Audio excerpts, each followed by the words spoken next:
Assalamualaikum warahmatullahi wabarakatuh. Perkenalkan, nama saya Miftah Firdautullah dengan NIM 41 2022 103 agribisnis C. Di sini saya akan mempresentasikan manajemen rantai pasok produk cabai. Pertama, ada manfaat cabai, yaitu meningkatkan metabolisme, meningkatkan sirkulasi udara, antiinflamasi dan analgesik, meningkatkan pencernaan, meningkatkan kesehatan kulit karena mengandung vitamin C dan mengandung antioksidan. Kemudian ada proses produk cabai. Ada persiapan lahan, pemilihan benih, penyemaian bibit, penanaman, perawatan, penyiangan, pengendalian hama dan penyakit, pemanenan, pasca panen, dan pemasaran. Kemudian masuk ke permasalahan dalam industri cabai, yaitu ada segmentasi pasar. Ada pasar lokal, pasar internasional, dan industri pengolahan.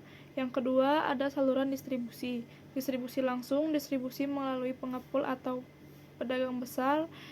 Yang ketiga, ada saluran retail modern.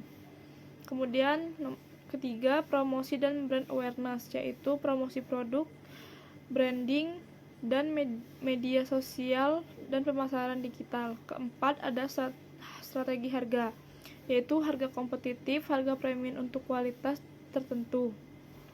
Kelima, ada pengolahan dan disertifikasi. Ada cabai olahan dan cabai organik. Keenam, ada kemitraan dan kerjasama, yaitu kemitraan dengan supermarket dan retail, kemitraan dengan industri pengolahan. Ketujuh, analisis dan adaptasi terhadap tren pasar, yaitu tren kesehatan dan tren diet dan makanan pedas. 8. Manajemen risiko, yaitu fluktuasi harga dan risiko pemasaran. Kemudian ada struktur harga. Pertama, harga pokok produksi, yaitu ada biaya bibit, biaya tenaga kerja, biaya pestisida dan pengendalian hama, biaya perawatan penanaman. Kemudian kedua, ada harga pengepul atau distributor, yaitu harga jual ke pengepul atau pedagang besar. Yang kedua, biaya transportasi dari pedagang ke pengepul. Kemudian ketiga, ada harga grosir atau pengecer. Di sini ada harga grosir, margin keuntungan pengecer, dan biaya penyimpanan. Keempat, biaya pengolahan dan pemrosesan jika ada. Yang pertama ada proses pengeringan, yang kedua ada proses menjadi saus atau cabai bubuk. Yang kelima, harga pasar. Yang kelima ada harga transportasi dan distribusi, yaitu biaya transportasi ke pasar, biaya distribusi untuk pengecer atau supermarket. Keenam, faktor musiman atau pasokan, yaitu ketersediaan musiman atau perubahan harga akibat permintaan tinggi. Kemudian masuk di analisis margin cabai. Untuk melakukan analisis margin cabai ada beberapa faktor yang perlu diperhatikan, yaitu harga jual cabai, harga pasar, harga grosir vs harga eceran. Yang kedua, biaya produksi. Ada biaya input, biaya operasional, biaya panen, dan biaya pasca panen. Ketiga, ada biaya distribusi dan pemasaran. Biaya transport, yaitu pertama, biaya transportasi cabai dari lokasi pertanian ke pasar atau pengecer. Kedua, biaya pemasaran juga bisa mencakup biaya iklan, promosi, komisi bagi pengecer atau pedagang perantara. Keempat, ada kualitas dan ukuran produksi, yaitu kualitas cabai yang dihasilkan sangat mempengaruhi harga jual. Kemudian, produksi yang lebih besar atau lebih efisien.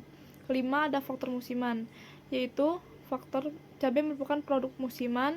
Kemudian fluktuasi harga musiman sangat mempengaruhi margin keuntungan yang dapat diperoleh.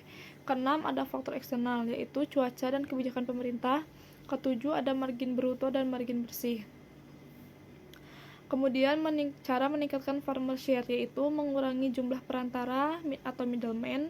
Kedua, memperbaiki infrastruktur distribusi. Ketiga, koperasi petani. Keempat, peningkatan kualitas dan standarisasi. 5. Pemasaran langsung atau direct marketing.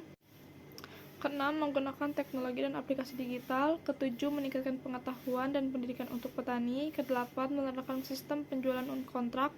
9. Meningkatkan akses ke pembiayaan. Dan 10. Peran pemerintah dan kebijakan.